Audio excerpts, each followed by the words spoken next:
Hey guys, it's Courtney. I'm back here with another video for Not Too Shabby. This month we're going to be doing something a little bit different. I'm going to be using the Oh My Whiskers stamp set by Honeybee Stamps for four videos to create 4 different scene cards. And I'm also going to be using the Perfect Sentiment stamp set for obviously my sentiments. So we're going to start out pretty simple for our first card. I am going to bring out my Misty because some of these images, or one of these images, I should say, is quite large.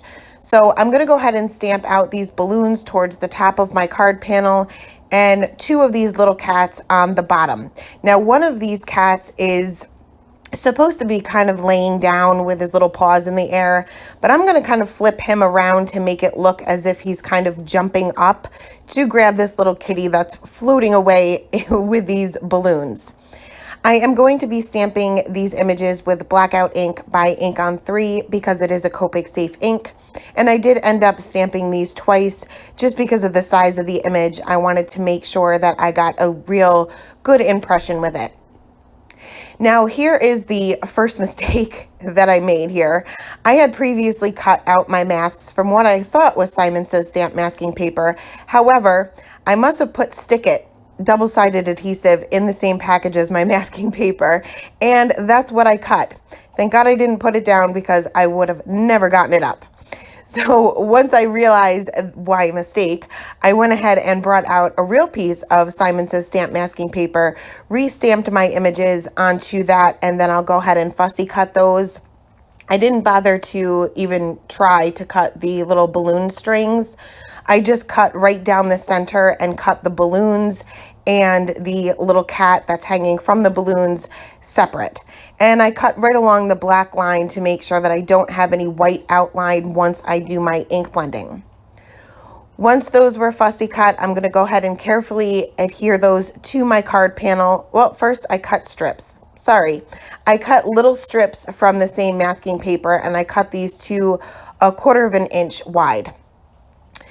So now I'll go ahead and adhere my masks, and you just want to be super careful when you are doing some ink blending in the background that you line up your masks as close as you possibly can. That's why you want to cut right along the black line, and you want to line up what's remaining of that black line with the image on your card panel.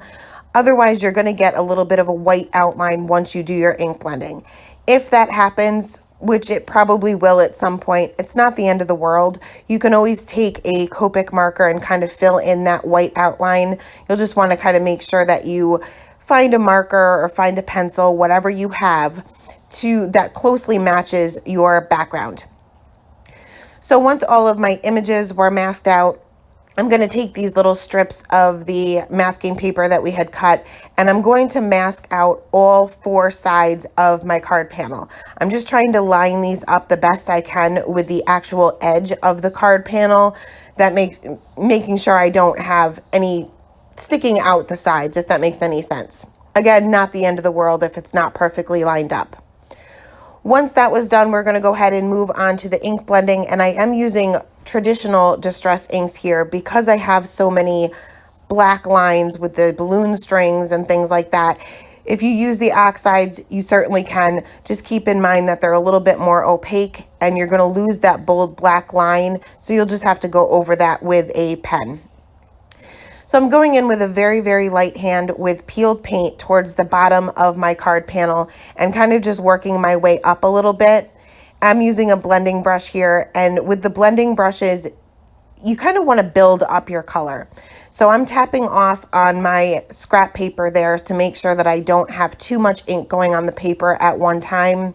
Starting off at the top of the card panel, and this is broken china, and kind of working my way down to where that peeled paint was. Again, just slowly building up the color. I want it to be a very subtle background. Like I said, this little scene is going to be very simple, and as the month goes on, each time we use the stamp set, we'll get a little bit more in detail as far as scene building goes. So once I was happy with the placement of the broken china, I did go back and add just a little bit more of that peeled paint towards the bottom, kind of working my way up to that broken china. And then I will go ahead and carefully remove all of my masks. I like to use the tip of my scissors just to kind of make it a little bit easier to start peeling this up. If you decide to use Distress Oxides, keep in mind that these stay wet a little bit longer, and you can tear your paper if you try to peel off your masks immediately.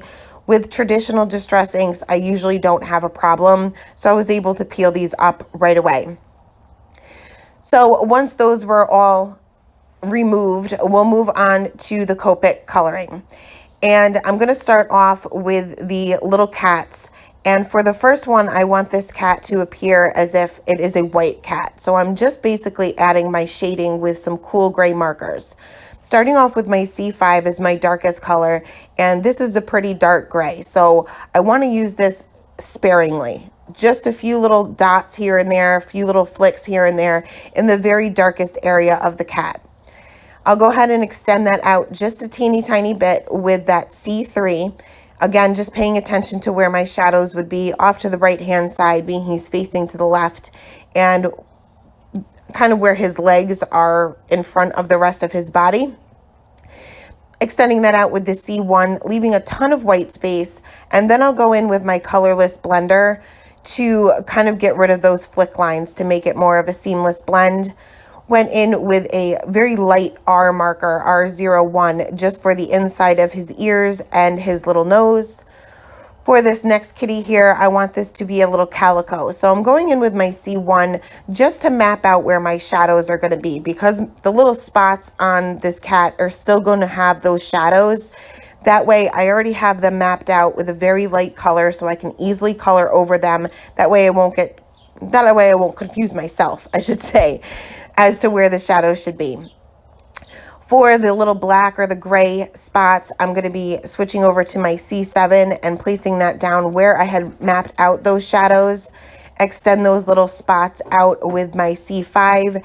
And for the highlight of these little spots, I will use my C3. For her little brown spots, I'm going to basically do the same thing with some E30 markers. And I'm going to use those shadows that we had placed down with that C1 as my guide, where I should put that E37, which is my darkest color. Then I will extend those areas out a little bit with the E33, and then my highlight for these little spots will be my E31. I decided to add another little teeny tiny brown spot on his one little, or her one little leg there, and I wasn't too concerned with the shading being at such a teeny tiny dot. For the rest of her body would be white, so I'm just going to be adding a little bit more deeper shading with that C3, extend that area out with the C1, and then once again go in with my colorless blender, being careful not to touch the gray, the true gray, and her brown spots, because I don't want to kind of drag that color out. Again, bringing in that R01 for the inside of her ears and her little nose. Now for this last cat here, I wanted him to be a little bit more of an orange-y cat, and I really didn't have the markers that I needed to for this color combination. So a lot of times when you're Copic coloring and you're looking for a specific color for an object like this, you just have to kind of experiment. So that's what I'm doing here. I'm experimenting with it, see how it comes out. If I'm not overly happy with it, I'm sure there's a cat somewhere in the world that is this color, so I'm not too concerned. My darkest color is the E09. Again, just paying attention to where my shading should be around his little paw there that's holding the balloons, off to the right side, or actually his left side, our right side of his little face, and underneath his little legs there, and on the base part of his little tail, extending that out with the E15. Then I'm going to switch over to a YR marker, just paying attention to making sure that the last number of my marker is close or the same as the marker I used before, being I'm kind of switching color families here. Finishing it off with a Y marker now, again, making sure that that last marker is similar. We have a 4 and now we have a 6, so they should blend well together. I ended up adding a few little stripes to him with a YR18. And this is a deep orange, but it is an orange. And I just added some random stripes to the top of his head and to the side of his little face there. And I really wasn't happy with it. at all. He was really tiny, and you don't really actually have to add any details to these cats because they are smaller images. So in order to kind of tone down those little stripes, I went back in with that Y26 and just went over the entire cat again. Now you can still see the stripes, and I'm okay with that, but it definitely did tone it down so it's not so bright orange. So once all of my cats were complete, we're going to move on to the balloons. And for my first balloon, I'm going to be coloring this with a green combination, starting off with my lightest color, which is a YG marker. And I'm going to concentrate my shading being on the center of the balloon and then kind of up the sides a little bit, but leaving a highlight between that little curvy line that we put up the side of the balloon, if that makes sense. Going in with my darkest color to go over those areas that we had mapped out.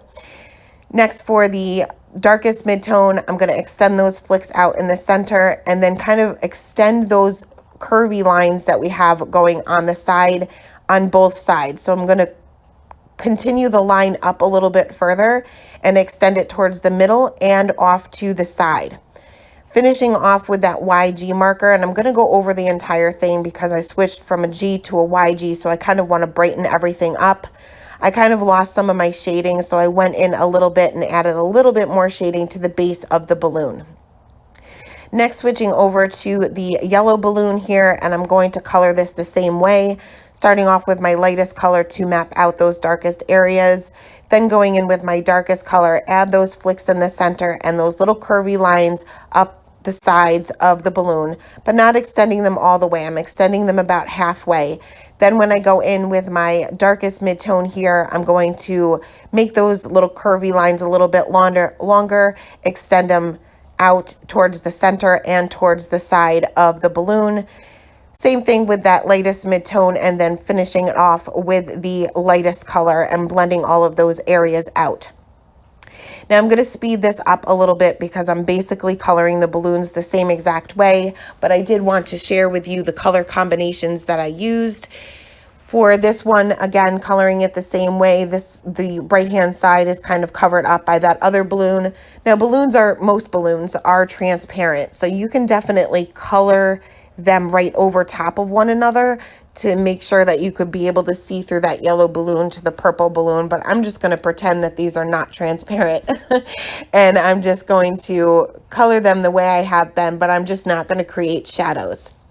For these two top balloons, I'm going to act as if I can see the entire balloon. So I'm skipping the very darkest color and moving on to a 3-color blend because the very darkest part of the balloon is actually covered up by the rest of the balloons. So I'm just skipping that darkest color. So I'm just finishing up the coloring here with this blue, again, just using a 3-color combination and not adding any shading to the base of the balloon.